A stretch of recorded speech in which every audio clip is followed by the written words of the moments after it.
Yan yung isang mahalagang elemento dito sa impeachment na ito. Dahil pinapanood ng tao yung justice hearing. First time nangyari yan eh. Di ba? Ngayon lang nagkaroon ng ganyang klaseng hearing sa isang justice committee. Dati kasi botohan kagad eh. Yeah. Oo, No? shortcut eh. So, nakita mo yung COA, Notice of Disallowance, nakita mo yung Madriaga, no? Nakita mo yung AMLAC, no, na naglabas ng kanilang findings. Narinig mo uli si Trillanes, no, na nagsalita. Tapos itong grave threats. Tapos yung sagot ng Sara Camp, parang kapos eh. Yung sagot nila kay Madriaga, absolutely never ko pa yan na-meet, never ko pa yan nakilala. Eh lumabas may resibo, no? Kaya nga, Oo. hindi mahirap paniwalaan yung perjury case eh. Oo, lumabas, merong notice of disallowance, no? Dito sa AMLAC, do sa lumabas, ito yung SALN, ito yung perang dumaan, at ang sagot ng kampo, una, bawal yang buksan. No? Sinagot na yan. Pag impeachment, pwede. Ikalawa, dumaan lang daw sa bank accounts.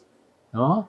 I mean, may bago ngayon. Tapos yung May bago others. ngayon. Oo. Glitch. Oo. Glitch na raw. Glitch. So, medyo mahina yung depensa eh, no? Tapos yung dun sa ako naman, yung pinakahuli, yung grave threats, spliced. So, kung ganyan ang sagot mo, lalong nagiging compelling para sa congressman na bumoto for impeachment. Kung ganyan ang depensa. Pero po, gets kita pag if you're looking at public sentiment on the national level, like po, sa mga senador. Pero sa mga congressmen, kung saan ang constituency niyan ay district, eh baka they will think in terms of ano ba yung Their distrito ko? political Ang distrito survival. ko, Pero ang distrito ko ba katulad- yan, pero pro katulad- or anti? Pero katulad ng midterm elections, 80% ng congressman walang kalaban. Ibig sabihin, hindi sila threatened. Dahil wala naman silang kalaban eh.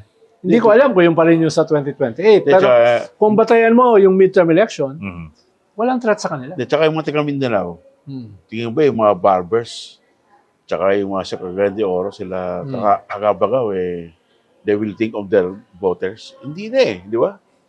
Hindi, they won dahil malinaw, anti-Duterte sila. Sila Suwan, di ba? Oo. Cagayan de Oro. Oo. Yung iba kasi, nanalo na sila in spite ng boto nila last time. Di ba? Bumoto na sila.